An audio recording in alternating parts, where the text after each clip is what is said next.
the whole purpose and reason for these tax advisory votes came from the people, as other elemental parts of our public policy have come from the people.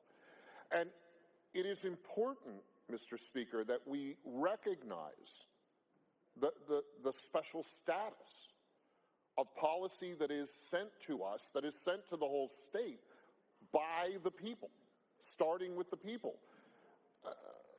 Mr. Speaker, I think the people are watching us, as they are always watching us. And they are listening, as they are always listening. And they want to know whether we are listening to them.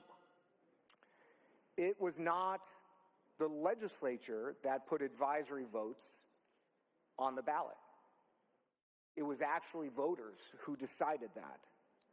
And that's why we offered solutions to make advisory votes better, not repeal them unilaterally in opposition of how they got on the ballot. Now, I've heard that advisory votes are many pages. Well, that's due to our work here. That's due to the fact that this body and the body across the rotunda has done a lot of fiscal policy that needs to be on the ballot. Advisory votes are an opportunity for families. They're an opportunity for seniors to share their opinion, to tell us what is and what is not working in Olympia. At a time of record inflation, this body is voting to repeal an opportunity for families, for seniors to share with us what's on their mind, to take away the voice of those most impacted by our decisions. Some may not listen to advisory votes. Some may not care what the people say in advisory votes. I do, and I care. And I'm asking for this body to vote no and give the voters their continued opportunity to share with us their opinion on what Olympia is doing and how it's impacting them at their kitchen table. We shouldn't be doing all the tax votes that we've done, but we certainly shouldn't be taking away the one thing, the one voice they have, the one ability they have to tell us how they feel about those tax increases. The legislature has taken it away too many times. The courts have taken it away too many times. Let's not do it again. Please vote no on this bill. It's not something that I think the people want to see go away because they chose to have it there. And there really just hasn't been a compelling reason to do away with it.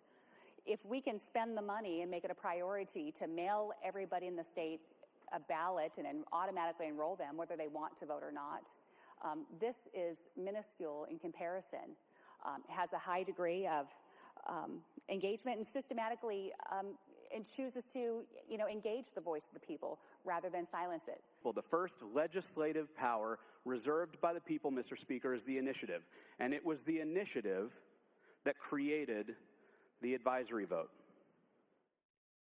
Mr. Speaker, I, as a state representative, must be very respectful of the will of the people, not just at the ballot box, the will of the people in their constitutional legislative authority. And the people's constitutional legislative authority in 2007 was to create a process of informing the legislature of its will with respect to new taxes. Mr. Speaker, I oppose this bill because it is a reversal of the bill that first reserved legislative power of the people. Because of that, we must be respectful. I, Mr. Speaker, as a state representative, must be respectful of the people and of their legislative will. To say they're not intelligent enough to understand, Mr. Speaker, I don't think many have gone to an Ivy League graduate school. I really don't think many have, to be honest, Mr. Speaker, but I will tell you that the people of my district care. And they fight and they work hard for every dollar. Mr. Speaker, I want to list some things about my district and how they are affected by what is on the ballot, Mr. Speaker. Ferry County has the highest percentage of single parent families at 55%. at almost 20%, 19.8 individuals under 65 are living with a disability. So those advisory votes, Mr. Speaker, hurt them much more than other people. Mr. Speaker, my district in Okanagan County, 16% are living in poverty.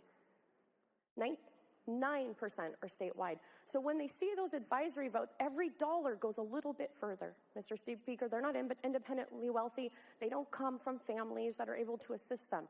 They struggle every day. So when they see those advisory votes, they want to participate. They want to participate in the government. They're not too stupid to understand, Mr. Speaker. And it's not too expensive to read it, to participate in democracy, to participate in the process. Because, Mr. Speaker, sometimes by sitting here, we do come from a position of privilege.